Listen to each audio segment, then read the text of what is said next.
Hello, I am Mike Watt. I am talking to an empty room. This is episode 1. You might know me from Happy Cloud Pictures, which I run with Amy Lynn Best. And we do film and movies, books, magazines, whatever. I'm old, so if I stumble over my words, bear with me, okay? We've also done a number of fine things. Our movies include Razor Days and Feast of Flesh and Demon Divas. These two are available on Tubi if you want. Razor Days is a big departure from ours. It's a very rough psychological thriller. The rest of it's like goofy comedies. Well, not horror comedies. Anyway, that's not important.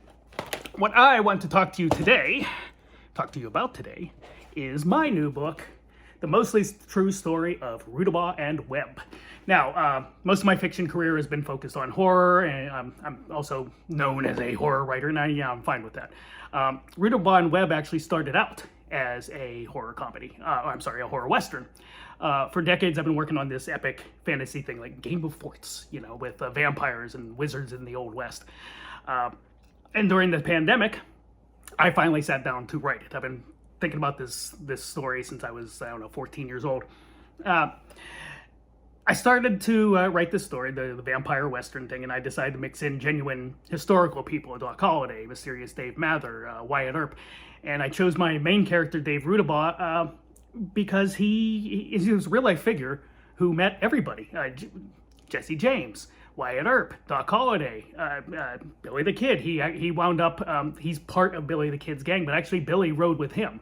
After the Lincoln County War, Billy didn't have a gang of regulators, and at this time, Dave was one of the most notorious outlaws at the time, in the 1870s. So Dave's story got sort of subsumed by Billy the Kid's fame, and the more I dug into Rudabaugh's real story, the more fascinated I was, and I discovered there's this untold story about Dave Rudabaugh. His best friend, towards the end of both of their lives, was a lawman named John Joshua Webb, J.J. Webb, and he arrested Dave and for the Kinsley train job, and they became fast friends afterwards. They wound up working on the railroad wars, which not a shot was fired during that. They wound up as both sort of law officials in Dodge City, but then they moved to Las Vegas, New Mexico, Las Vegas, which was a new burgeoning railroad town. Las Vegas had already existed as a Mexican town, and when railroads came, the white rail owners decided, we're going to put this a mile away from the town, and a new town built up over this railroad filled with outlaws and cutthroats, and Dave and JJ wound up as part of the Dodge City gang, which were the Police Commission in Las Vegas, all under the watchful eye of a guy named Judge Hoodoo Brown. That was his nickname. So we had all this story that's never been told. In Las Vegas, 5 newspapers were controlled by 2 guys, and they would contradict each other in each other's in their own newspapers just to sell papers.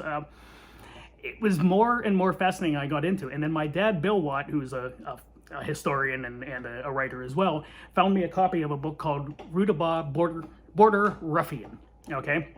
And it was written by Father Stanley, who was a contemporary of Miguel Otero, who was the governor of New Mexico. So I had all this eyewitness information, and suddenly I didn't need vampires anymore. So I wrote this book during the pandemic. I went to 2 places. I went to the marijuana dispensary, and I went to the library, both places that I recommend highly. And especially the Carnegie Library's interlibrary loan is just magnificent. So if you have any research or you just want to find books that are out of print, use the interlibrary loan. I couldn't possibly get that better. So that was my COVID. That was my COVID project, and I wound up writing an historical western. I got rid of the westerns, the wizards, the vampires, and I got my first historical western. And I'm not sure how it happened, and my publishers aren't sure it happened, but they're Encyclopocalypse Press. They're these guys right here, and they took a big swing on this book. They mostly do horror-related stuff. They do a lot of media tie-ins and novelizations. They took a swing on this historical novel, and I hope that people are digging it. It has 2 5-star reviews up on Amazon right now.